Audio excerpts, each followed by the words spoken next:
Talk Shoes. Recorded live. Hello and welcome to the Virtualization Security Podcast, episode 101. And our special guest today is Mark Feely, who is I got that right, Mark? Yes. Who's the Executive Vice Principal of Data Center Technology at Switch. Now, Switch runs quite a number of things, I would assume. Yes, that's huge, right? You guys are huge, right? Yep, very huge. Yeah. And Mark, we're going to talk about cloud security today mostly. And we have some pros, and we have some cons, and we have some recent moves into the cloud, some recent breaches that were discovered that were rather intriguing. So let's go on. Our normal panelists are Evan Rodriguez, who's an IT industry veteran, now serving as a cloud solution advisor for CA Technologies. Hello. And Michael Berman, who's an independent consultant, subject matter expert in security virtualization. Actually, that's changed, hasn't it, Michael, or is it something you can talk about? I'm still a subject matter expert in virtualization security, but I'm now a member of the technical staff at Tidal Scale, which is a stealth startup. So that's all I say about that. Nice. And that sounds very much like Forrest Gump. That's all I'm going to say about it. So this actually is a fairly open podcast for our listeners because Mark looks at things a little bit differently than us security practitioners per se. So, Mark, why don't you give us a little overview of how you look at everything? Yeah, well, I come from the perspective of many years of running and operating and implementing large-scale infrastructure for companies like HP and VMware and Gilead and Brocade and doing things like building data centers and implementing global networks and email environments and just infrastructure in general. Everything from building and installing servers out through building and running data centers and the entire infrastructure organization. And so as part of that role, historically, most companies have not had a very holistic view on security. And so as many of us know, oftentimes you're forced to take on roles that would be better placed with someone who that was their main focus.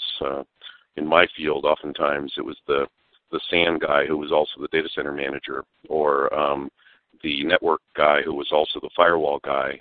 In my case, I was oftentimes the head of infrastructure, the data center manager, head of security, head of DR, and all of those could likely have been full-time jobs, but instead were done by someone who was reading books and looking over things on the weekends, trying to keep up. And so my perspective on security in general tries to take into account from a layman's term and from a security or from a IT person's point of view, how security needs to be managed in order to be effective. And some of the most basic things I've discovered is that the tools in and of themselves and the individual procedures even followed by someone in security are almost immaterial if they're not matched appropriately with an overall company process. You think about I'll just give one example. A lot of people think document security should be easy. When you start diving into it, though, you realize that you could spend months at a given company just determining what type of document is actually a confidential versus company secret versus something else. And then trying to determine how each one of those should be captured and who should or shouldn't be able to see them and who gets on and off those lists. So you can imagine the difficulties associated with that. And those areas, those types of problems are actually the bigger area of opportunity in my mind for security than whether or not we have the perfect security on a particular VM or perfect security on the door to the data center, et cetera, et cetera. So would you say that's more operational concerns for security instead of technical concerns?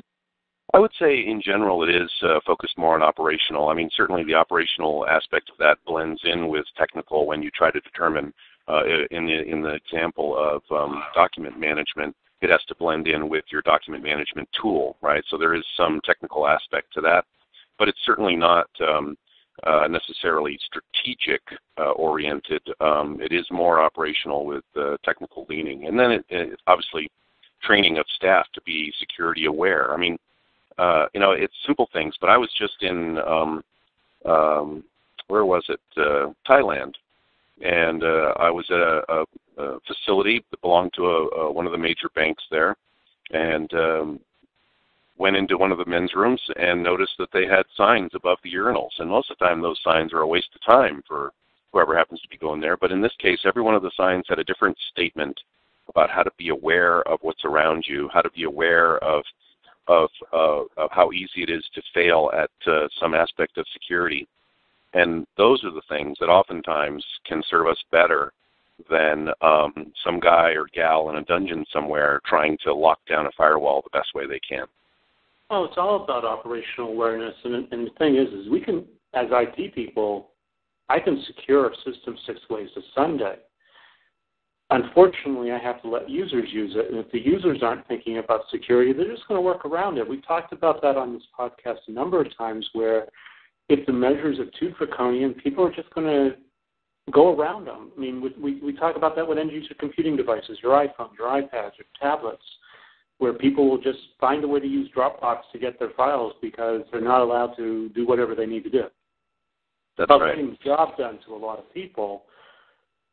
But I think you're right. I mean, half the time I talk to companies and they have very little security training for the rank and file who use those tools. Yeah, and that's only been exacerbated, right? When I was first worrying about it, it was a third of the problem that it is today. When you think about how many more people, I mean, when I was first worrying about it, it was 10, 15 years ago. When you consider how many more people expect to be able to work from any device at any time from any location, and the realities of how much of that work involves downloading information that's resident on the device or working in a place that's not protected, assumptions of what is protected. People work on their laptop in their bedroom or in their office at home, and they make an assumption that when they walk away from their laptop and don't lock it, that it's safe. Well, it's not, and it's not for a lot of different reasons. So all your multi-factor authentication and all those things become mute if someone else happens to be paying attention after you've logged in. Well, it's not even that. It's even simpler than that. It's people not being aware of who's actually around them. Because, I mean, for example, I have a Bluetooth keyboard for my iPad. Simplest thing I have to do to improve security is never use it to type in a password or anything sensitive. Right, exactly. I mean, or if I'm in a hotel room, because I travel a lot, and I mean, even you travel a lot, I'm sure you do not just use the wireless without some sort of protection. No, absolutely not. I mean, in fact, I tend to lean over my keyboard even when I'm in certain countries when I do have to type something in that's sensitive because I'm worried about someone watching through some hidden device somewhere. I'm that paranoid sometimes. And we were just talking about this. So my premise is, and it's one of the topics I wanted to chat about, is that leveraging cloud technology makes me more secure, and I have to worry about that less. And one of the examples I'll use is my friend just had his mail account hacked, and I thought it was pretty simple that somebody was able to guess whatever the secret questions was, take over his account, spam. It was one of those frauds where they email all your friends in your address book and say you're stranded in some country, and if you can transfer a couple $100, right? Yep. But then I've seen that before. But this is a new twist that I hadn't heard of, and that is that the attacker went in and deleted all of their address books and sent mail and all that so that you can't go back and let your friends know. Like, all that's gone. Right? Jeez. So that's an example of cloud security being worse. If it had been Outlook at home, maybe, it'd be less likely that happened with the dumb virus. But this was a smart attacker able to compromise my cloud email account. But what about an example of cloud being more secure, and if I had the multi-factor authentication that you get with a lot of these cloud providers for free, that would have never happened. Right. No, and I think, go ahead. Not so sure there. It depends on how you do the multi-factor authentication. I mean, a lot of what we consider to be multi-factor, look at our U.S. banks, is really not. It's basically things regardless.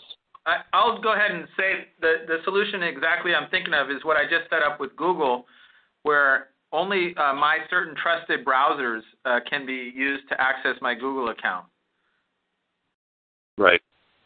No, there are definitely a lot of different ways to provide better security access, and I think that that there's no doubt that an individual account on your desktop somewhere isn't going to be as secure on its own, likely on average. On aggregate, certainly not. But the difference is that when someone hacks into Hotmail, they are taking a chance at addressing millions of accounts and getting lucky with thousands of them. On the other hand, if they're trying to hack into PCs, they're unlikely to be targeting any one individual and just targeting PCs in general. So there's some anonymity there that might help your security situation a little bit. But again, going back to security in the cloud, I would argue that it really does still depend on the user. No matter how good the cloud security provider's security is, if the user isn't protecting themselves when they access or protecting themselves when they share, then they still run the same type of risks, regardless of how good the security is. When Rich Mogul, Securosis, recently published a blog post about a SaaS provider that had a breach, and he put it up on Twitter. And my comment today was, well, what happens if the SaaS provider gets breached? What's your recourse? I mean, it's still a compliance issue depending on the SaaS provider. My mail, Google Mail, my Hotmail, all these different email services are effectively SaaS. So if they get breached, what's my recourse? If they get breached because of a user action, how can I tell that user action caused the breach so that I can address it inside of my own corporation, meet my own compliance requirements, and do the proper education, do the situational awareness education that's needed for people to travel? And I started thinking about now, if that happened inside my own organization, I would know how to handle it. If it happens inside of a SaaS provider, you may never find out about it until 6 months later. Right. And you really need to know right away so you can start the education, because that education is going to take a while. Right. So, especially if you have tens of thousands of people inside your company, you're going to have to make sure they're aware. And setting up training like that's not something you can do in 2 days. I was part of the group of Twitter users whose accounts were compromised recently. It was 250,000 people had their accounts compromised, and Twitter was proactive about resetting the passwords right away and sending us a notice. But but who's to say that notice? I mean, I've seen a lot of notices come across that are purely spam. And how many people? I mean, if it looks like Twitter, smells like Twitter, exactly. how many people That's click a good on point. that link? Instead of going directly to the website, a lot of people click on the links in their email, and that's, again, another situational awareness. I mean, people ask me, what's the best way to handle security for spam? It's like, never click on a link. And unfortunately, you can't actually run software that removes those links because the people get upset about things that are real. Right, like I need the real links. But now, how many people actually look at them? Someone comes to me, for example, from PayPal, FedEx, UPS, one of my bank accounts. I mean, Michael, you've seen this, right? I mean, spam mail comes in all the time, targeting the things I use and even things I don't use. So this comes. Well, that was the other go ahead, point I was going to make. Yeah, this came up earlier. Sometimes, and Mark was talking about this, is that the spam or other attacks that are targeting the desktop, they're not targeting you as an individual. But the one add I would put to that is that sometimes these attacks are aiming at an institution of which you may be a member, an organization that you may be a member. So, people will send, Bank of America, phishing attempts at, millions of email accounts, not knowing if those people have a Bank of America account. But obviously, if you're one of those persons who does, you're more likely to fall, or you may fall to that attack. and the attacker is after, those people who are using Bank of America, similarly Twitter, similarly LinkedIn, etc. So, and then they may use those for a more detailed attack against LinkedIn itself, or they may be doing that, for other motivations. So it's just very interesting. I mean, there's a lot of very sophisticated attacks out there, and I think the line between, what we call spear phishing, where someone knows a lot about you and they're coming after you in particular, and where someone is coming after an organization of which they know you're a member or think you may be a member, and then the broader attacks that are, can we sell you some diet pills?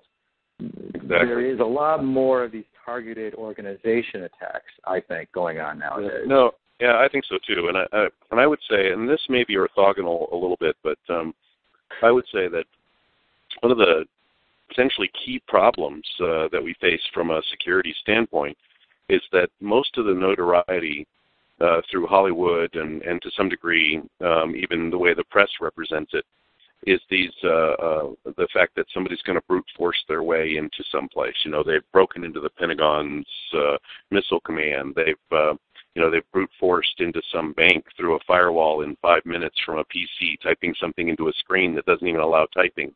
All of these messages give the consumer the idea that that's where most of the security threat is. And the reality is that that's like saying lightning is a bigger security threat, and so you can walk across the street without using the crosswalk or looking both ways, right? Because the real threat is more likely to run you over 4 or 5 times in a day if you're walking across the street and not looking both ways. And it is those little things. It's how you manage your account. It's how you change your passwords. It's how you talk about what you do with others. It's information you pick up by accident and then reuse, whether that information's on a CD or a stick or from the paper or from a card that someone sent you. It's the social engineering and other attacks like that that are much more likely to be the lead-in to what is the big attack that shows up on TV. But it's not always that. Yes, there are a huge number of social engineering people. There's a lot of situational awareness, but I think it's also attacks are convenience. People are going to try. Let's say, for example, they're going to try to break into a website. They're going to try tens of thousands of websites before one happens, and then they're going to send out and get the link in. This happened to me in a cloud provider recently, and it's. The fact is that the cloud provider security is not blocking what my own data center provided as a block. So the security level for them was the standard, whatever the generic customer versus the one that needs to be secure. And it came out to be is that it was a convenience attack. It wasn't something, somebody didn't just say, oh, we're going to go attack that site and make a concerted effort. It's like, we'll send it out to 20,000 sites that we know are this way, and one of them will catch, right? Right. So they've done phishing attacks against the web instead of being phishing attacks against email. It's a matter of convenience. And they're not really targeted to anybody. They're just generic. So that's also why you have to stay on top of monitoring and so forth to find out have these attacks happened, of any type of phishing attack, whatever way it comes in. Right. And I know, Mike Foley, you joined us. Are you on the phone? Yep, I'm here. You know about that's your big thing is that these attacks, and some of them are that phishing attacks come in all over, and they may not be targeted against you. And a lot of that information is accumulated from sites like Facebook and LinkedIn and so on and so forth. It's a little more expensive to do that type of phishing, that direct spear phishing type of attack, but it's extremely effective. Right, especially if it's an entry into a much larger organizational opportunity, right? It's not as if you're using spear phishing from LinkedIn to attack an individual somewhere who you don't even know, hoping they might have a credit card account listed on their computer. What you're doing is spear phishing into the federal government or spear phishing into Google's Gmail in order to get access potentially to everyone else who's related to that person or everyone else in that organization. Yeah, you just want a launch pad. That's right. That's all you really want. You want a launch pad, and if you can target someone who and send them an email that they would normally expect to open, that's all you really need.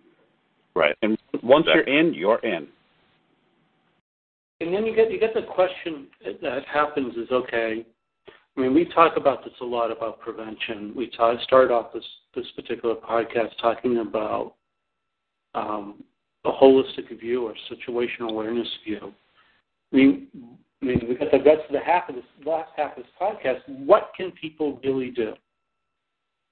I mean, if they're going to go, let's take some examples here. I mean, if I'm using a SaaS provider, and by the way, there's not a single person I know that isn't using some form of SaaS.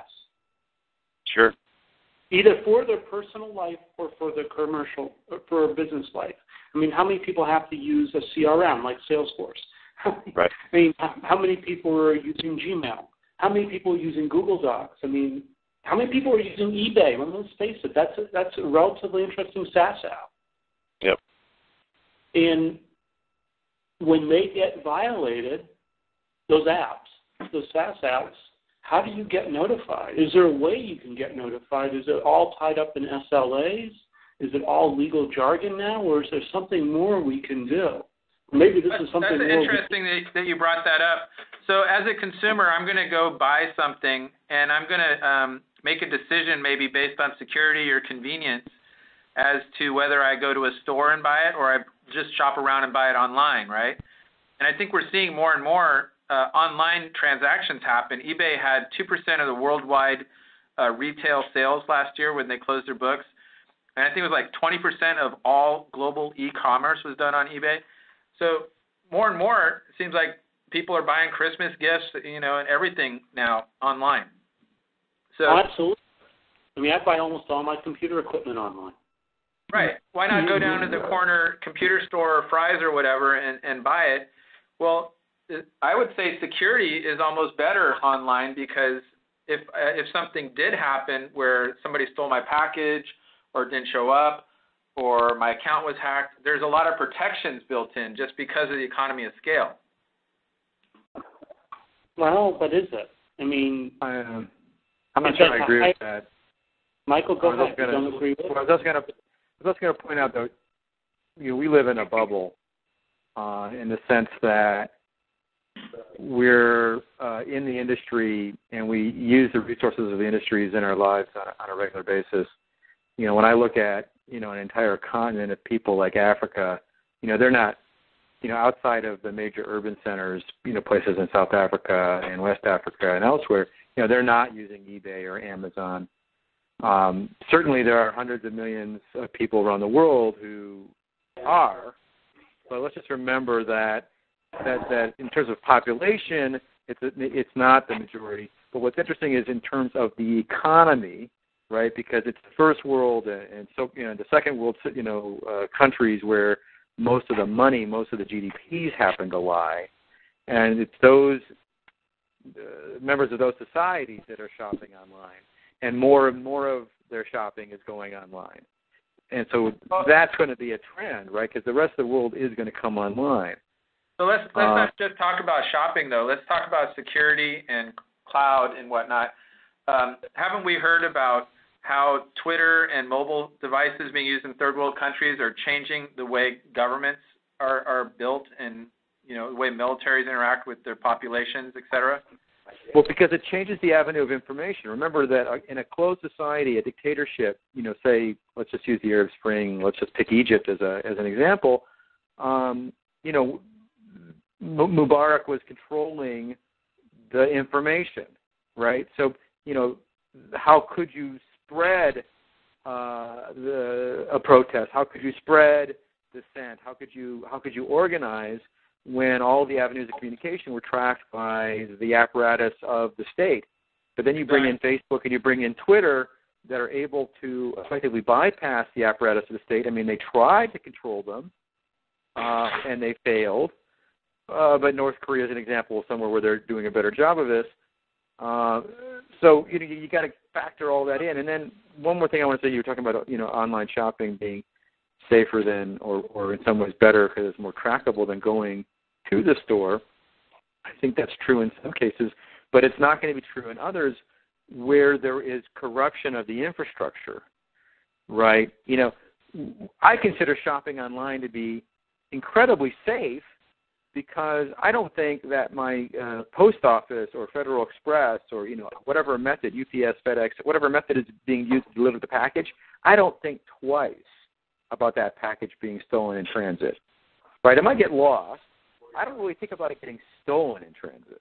I don't know if that's. I don't know if that integrity of it. Go ahead. Well, not only that. I mean, companies like FedEx and UPS have long-standing means of addressing, damaged and stolen packages, and they've had those means for years. So they've been doing it, and they know how to do it. So that is part of their customer service. But not a lot of companies are.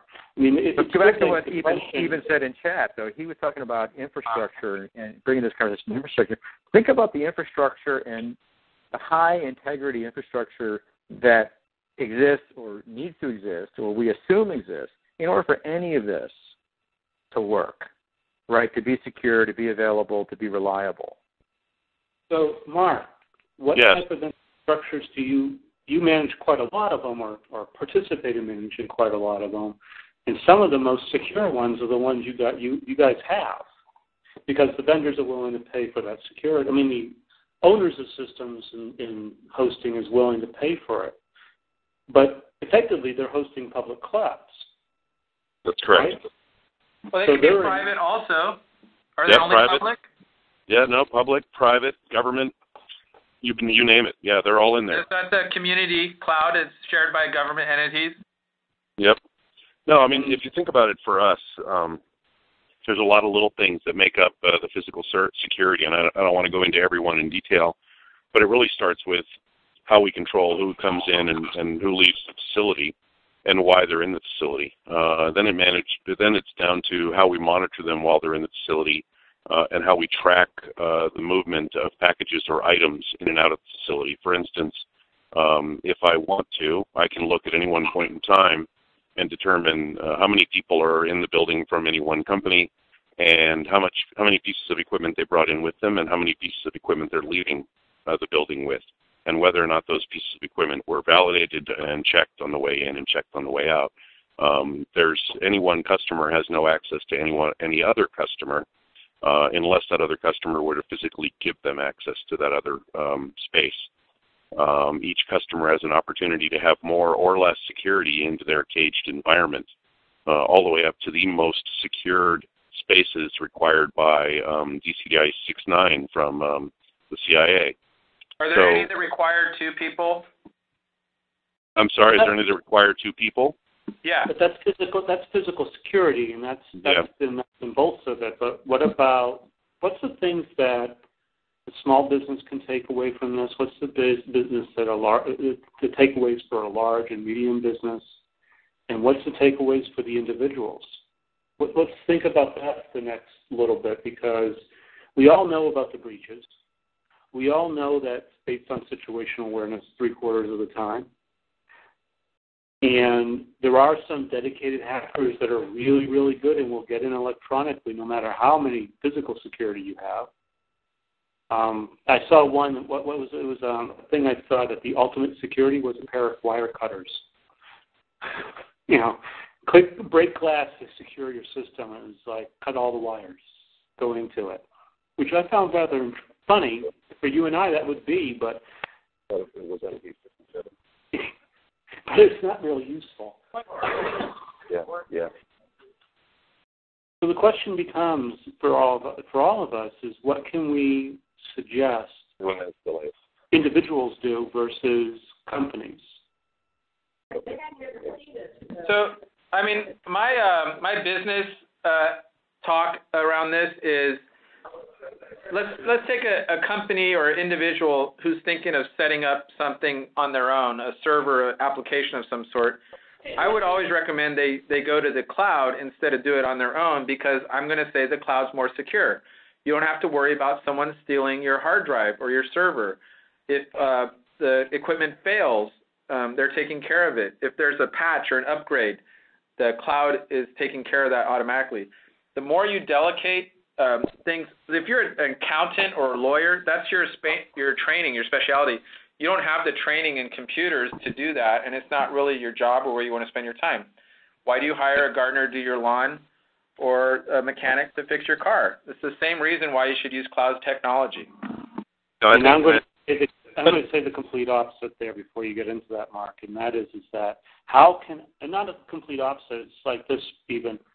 Granted, the cloud may be more secure, but how can I prove it's more secure? How do I know that that hard drive that you just mentioned that went bad was actually not shipped to some country in Africa where they just took all the data? You change your own oil and wash your own car? Because, but my thought on that is, the lawyers that need systems, they're really not logging into, say, Amazon and creating running systems and managing the software. They're looking towards SaaS. They're looking towards a Salesforce or a CRM type solution or a Google Apps type solution. They don't even care where it's running. Hold on one second, and I want to respond. In some cases, Mike, they do actually care, and that is that when they hire a subject matter expert, that expert, they want to make sure the systems that are being used by that expert are within their control. Yeah, I think so. In those cases, they do care. Yeah, I think we have to look at it from kind of a one size doesn't fit all sort of picture here, because I largely agree with the first argument that generically speaking, if I'm a small business, if I'm even a 10 or 15 person IT shop, it's much more likely that my environment would be secure in the cloud in a realistic fashion at the infrastructure level than it would be in my own data center. And that's just because there's so much more talent and so much more onus on the cloud provider to provide a level of guaranteed security associated with their environment that is very, very unlikely to be met by someone doing it for a quarter of their time in a small person shop. But that being said, each evaluation of making a decision about what goes into the cloud requires lots of different points of opportunity for discussion. And the security piece is no different. And as you make your selection for what you're going to do with an application, and you get to the point where you're worried about security, you have to make an evaluation based on what your available security talent is, what your realistic availability of that security talent is, both now and in the future, as the applications you have and the new ones you plan to get continue to grow, and how does that compare realistically, not what you want to believe, but realistically, how does that compare to what the cloud provider would be doing in order to keep up with security? And you have to answer that question honestly. And the reality is that I don't want to say the vast majority, I don't want to pick on all of us in IT, but a big portion of IT folks do risk assessments improperly. And at a minimum, many of those risk assessments are specifically slanted in the direction of comfort more than they are in any form of real reality. And that's where I think the biggest risk to appropriate security in your business will come from. And Michael, you have a comment on that? Yeah, my comment is that, someone said this earlier when they talked about, I think it was Mark, you said that, the people worry more about lightning than crossing the street or whatever, and I think that's really to your point about do people do risk assessments the right way, because I think we as a group, human beings, don't properly understand risks. This may be if you read some of Schneier's stuff, he kind of makes the argument that this is evolutionary. We were evolved to understand risk under certain contexts, and we now live in a far more complex society and system of systems than really we were evolved to understand. And so how our brains understand risk is not necessarily in our best interest, and how we assess, what is a risky behavior, what is a risky design, what is a risky architecture in a data center, requires a lot of thought. And I think our intuition for that is often wrong. And, I made for a period of about a decade, I made a career out of doing risk assessments, and I would like to believe I did them right, but I would also say that getting my client to sort of understand and incorporate what, I or, as part of a team that did this as a profession, what we presented, how we presented it, how we got an organization to try to integrate that and how they did things, was just so difficult. And, people on a day-to-day level just want to fix what's broken, and what's broken is what people are, calling them or emailing or yelling at them about. And that whole mentality of firefighting, and I know anybody who's done experience in data center, you have to move the whole culture out of firefighting and into planning and process, and in moving to a predictability in their cycle of how they do work. That in itself is just a huge effort. Well, sorry to interrupt. Chime in. You're way on top of this.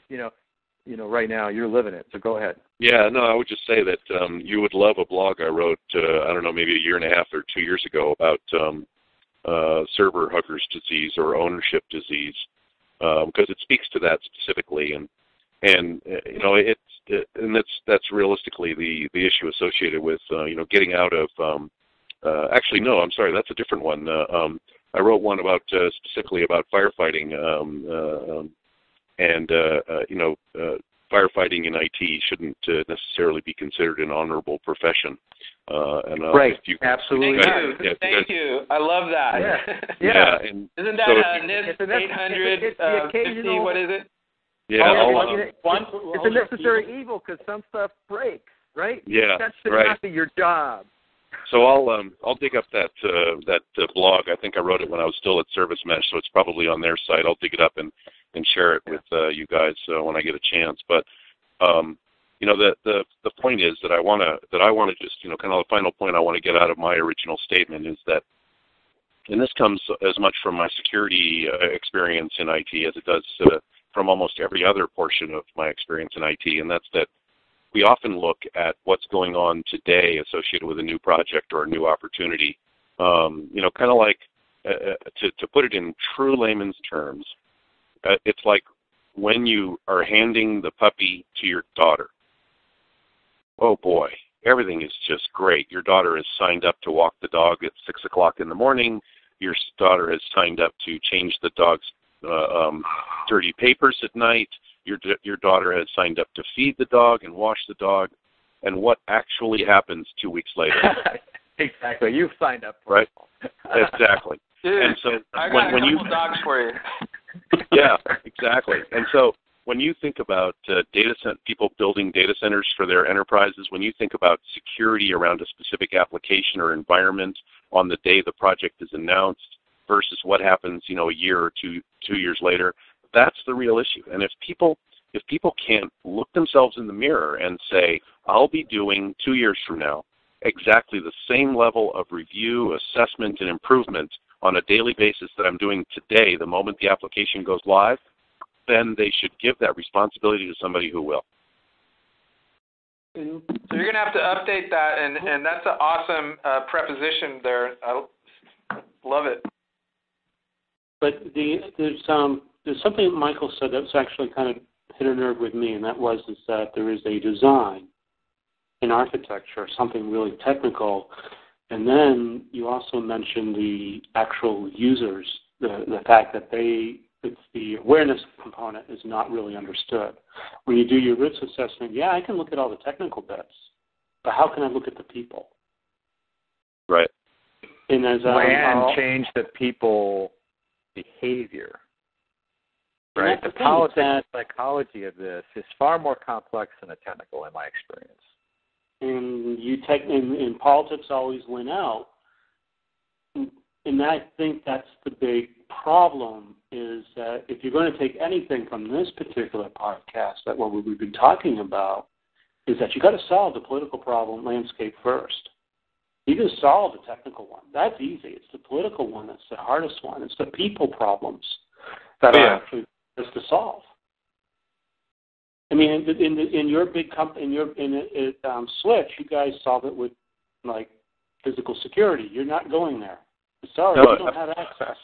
Yeah, no, absolutely. I mean, physical security is manifested in a lot of different ways that people wouldn't necessarily think of immediately by accident. So, if in general, when somebody asks about security at a data center, the answer is always yes. Yeah, we have security. Well, that's because they've got some guy or gal who's making $8.95 an hour, who walks around the building once an hour and clocks in, and then comes back to their desk and goes back to doing their studies or reading their magazine or whatever it is they're doing. That's very different from our view of security. Our view of security is that we hire people who have been in serious situations in their lives already, ex-military, ex-police, all ex-active duty. They are all employees. They are not contractors. They are an important part of who we are as a company. They're treated as such, and the seriousness of their job is treated as such, right? If you treat security as a job where the best you're going to expect for them is for them to say no or yes based on a procedure, and that's what you pay for, then that's what you're going to get, right? And unfortunately, that premise isn't just about the physical security. That can be taken up to almost every layer of what it is you do. If all it is once a year pound the hand on the table in the conference room and then you expect everyone to live by that the rest of the year, it's not going to happen. Whether that's customer service, whether that's security, whether it's reliability, whatever it is, it's not going to happen. It has to be something that you live every day. It has to be something that you impart in the people that come to work for you and that you demonstrate not just through words but through regular actions. It has to be consistent, constant, and effectively it's an ongoing everyday training. You look at the situation, you explain what went wrong, or you notice what went wrong, or what changed so that you can address it the next time. That's right. Or as it's going on. You can't just do the once yearly, take the quiz, now you got your security training. You can't actually have the CEO of the company walking in with an iPad plugging into the network in an unsecure fashion when your company doesn't support it for anybody else. That's right. Right? Everybody has to live the same rules. Yep, that's right. Well, I think this has been a great talk. So it seems what I hear is sort of an underlying, maybe I'm the only one hearing this, maybe you guys agree, that this technology, whether it's physical data centers, I actually see this in a lot of my customers too. So I think we all agree that physical data centers, if you outsource your physical data center to someone who's an expert in that, you're going to get better security for that compute that's there. Like we said, the training, the people that are working there, maybe even bonded, insurance, all that kind of stuff. Everything works together to where it's better to have your computers in another data center than in a little building or a server room, in a closet. No, I'm not going to say that. I'm not going to say that's not what we get out of this. We get out of this, the fact even is that you get what you pay for. If you pay for if that cloud provider is using the bottom of the barrel to do security, you get the bottom of the barrel. But don't assume that they could be trained, they could have the certifications, but they don't have the day in, day out knowledge of the practitioners that have been out there forever. If you can get those I've seen for companies large and small, it helps to have economies of scale to consolidate and share the load, the burden of paying for those expensive resources. Exactly. I would agree with that, but I would say the cloud provider is better. All right. And so this is infrastructure as a service is definitely very compelling, but that same thing is starting to happen more and more as we go up the cloud stack into the application level. It's not as customizable yet. It's not there yet, but that's the direction we're going. That's right. And actually, I think infrastructure as a service is the one that has the least security from the cloud providers. It's what you provide because you own the infrastructure, whether it's virtual machines or not. They're not going to get involved. So if you screw it up, right there, you screw it up. If we talk about government, I'll just focus on one vertical right now. Let's talk about government.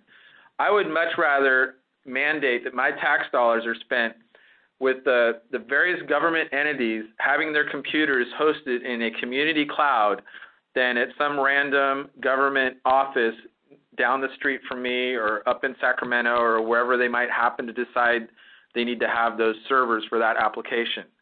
I've seen so many situations where the government IT people are not diligently following the requirements around them, and it's more secure, in my opinion, to have those centralized with the team that's focused exclusively on maintaining that security of that infrastructure than to have it distributed.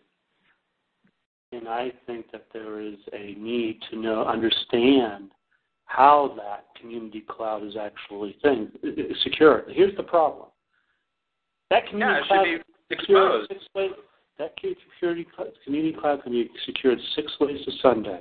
However, I, as the user of it, whether I am a government entity, an individual, whatnot, cannot get the necessary information to prove that it is. I cannot get the necessary information to prove that the admins have not touched or modified my data. Because I cannot get that proof, I cannot prove that it's more secure. We can think it's more secure. We can get the information that says, yep, they got the best physical security in the world. That's great. It's not the physical security that I'm worried about. Isn't it more likely that we could prove it if it was centrally maintained in a community cloud than if we had 1,000 different little groups maintaining their own little servers throughout the United States? I don't think so, because we can't prove it today. Mr. Foley. Yes, sir. You and I have talked about this before, in that there is no way right now to divide up at the lowest levels of the hypervisor, if we have a fully virtualized public or private cloud, that we know beyond a shadow of a doubt who did what. It's not good enough yet. And it's extremely difficult because I can't tell who did what. I don't have the proof to know which admin actually made the mistake or changed something. Would you agree? I think a lot of people practice bad practices around the configuration and setup of their infrastructure, such that the problems could be lessened considerably, but they don't go there. Okay. And Michael, you've done forensic analysis of clouds and virtual environments. Can you figure out who did what? Often, not always. Often what? You often can figure out who did what, but I wouldn't claim that you can always figure out who did what. Okay. So if I can't figure out who did what, and this goes back to what Eben was saying, Eben, can I actually have proof that I have security? You're likely to have it. No. Let's back up. Okay. Right. Auditing is a huge part of security. But everyone has said this. We're all in violent agreement. Not everybody has the auditability and monitoring and security practices they ought to have. And we could say that the minimum bar is the ability to do, to determine who, what, when for a given event. And, if you don't have the who, what, when for a given event, and that event has security implications, then you didn't have good enough security. Yeah, but go ahead.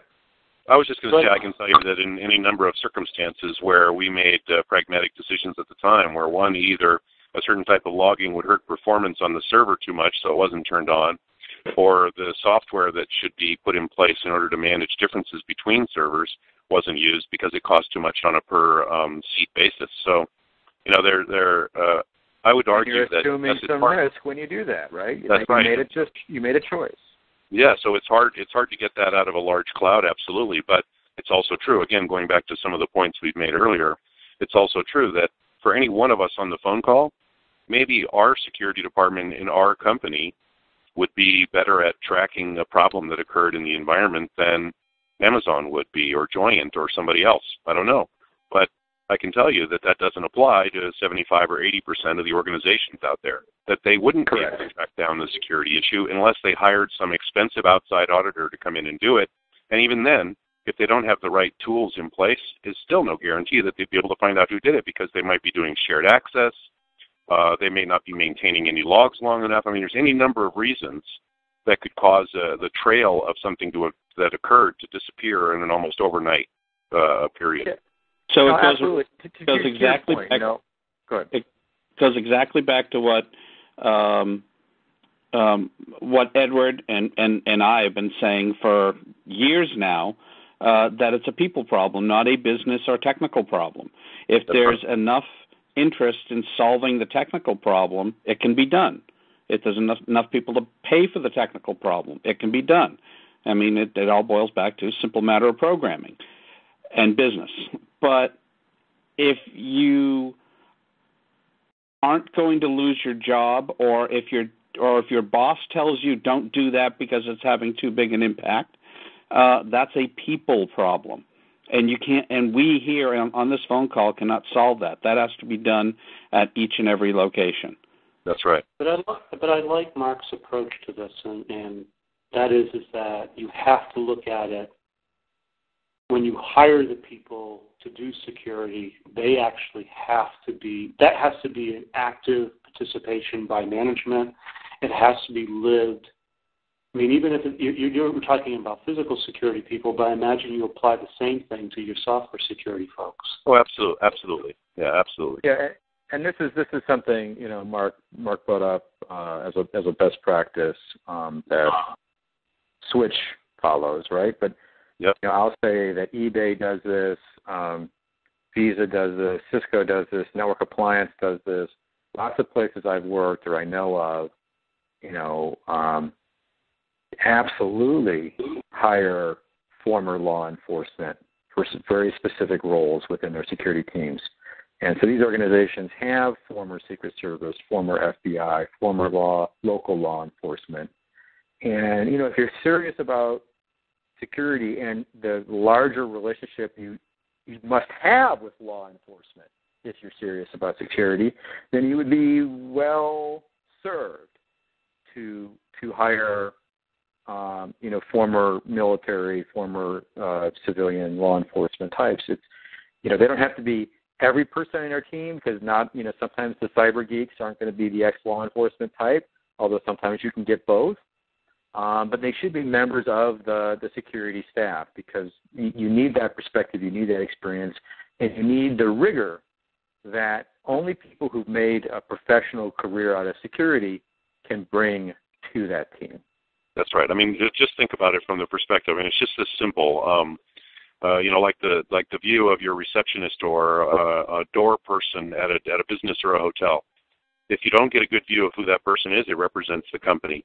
If you hire, a $10 an hour rent-a-cop, and you say that, but on the other hand, in the company meeting, you say security is important, what message does that send, right? I mean, it's a dichotomy that needs to be addressed. Right.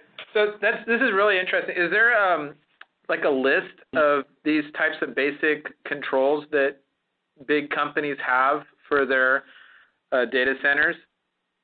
Well, I've had my own list. I don't know if there's a standard list anywhere for that. Unfortunately, the data center environment is bereft of many major standards that it could use. Is your list in your head, or have you blogged about it at all? I don't know if I've blogged about security in the data center specifically. Maybe I should. Maybe that's a great idea. That'd be a great topic. Yeah, I think maybe I will. But I mean, some of the things we've already talked about are top of the list, right? It has to be like, this is what we do here. It could be like this. If I were to do it all over, this is what I would have in place. You can make up lasers or whatever you want, and that's right. Know where you see in the 10 years from now in the future. That's right. No, I think that's a great idea, and I will do that to make a note for myself as soon as I get off the call. We're down to our last minute, and I'd like to thank everybody for joining us on the call. But last thoughts. So we're going to start with Mr. Foley. Do you have any last thoughts? No, I think we covered it. I'd say one minor correction there when you were talking about lasers was make sure you clarify as frickin' lasers. But I wouldn't go that far now. Yeah, so if you're going to take anything away from any of these podcasts, it's work on the people problem, and the technical problems will be addressed as the need arises, but you've got to work on the people problem. Absolutely. And Michael, you have anything? Michael Berman. Well, I just not Skype. I just put it in the chat. So even and others, there are NIST and IEEE and various people do publish some excellent guides. When I was more seriously involved in designing physical security for various folks and entities, NISPOM, NISPOM, was one of the Bibles for physical security that was always something that had to be consulted. And so these things are out there. I just posted to the chat a URL for the current, I think the current NISPOM. Yeah, got it. Check that that's the current one. And so these things exist. And I'm trying to remember another one that the law enforcement types have. If you want to get on a law enforcement network, there's a specific set of background checks you have to survive, so to speak. And I think that's documented somewhere. Off the top of my head, I'm not remembering what it's called, but I can try to dig that up later. Cool, thank you. Sure. Good, that is great. And Eben, do you have anything? Well, I've already said it. I'll just say it again. This is very exciting. I like the concept of bringing the idea of military-grade security to the masses, and I just see that cloud technology enables this type of physical security to be available to the consumers, and I'm excited to see this go up the stack from infrastructure to platform to software as a service and other cloud-based solutions. Well, my last thoughts is kind of the opposite of that. I still need proof that the cloud's doing it right. I just don't see that. And Mark, what's your last thoughts? Well, my last thought, there was a lot of good thoughts represented already, so my last thought is that the lasers need to be on sharks in a moat. So absolutely. As long as there's shark-mounted lasers in a moat around your data center, then you're okay. And you got It has to be previous military, though. Right. Previous military sharks, right. I would agree. Well, thank you very much for joining us, Mark. It has been a very interesting conversation. Mike and Michael, and Stephen, as always, thank you. Thank you. And I'm going to thank you very much. And this is the end of the 101st episode.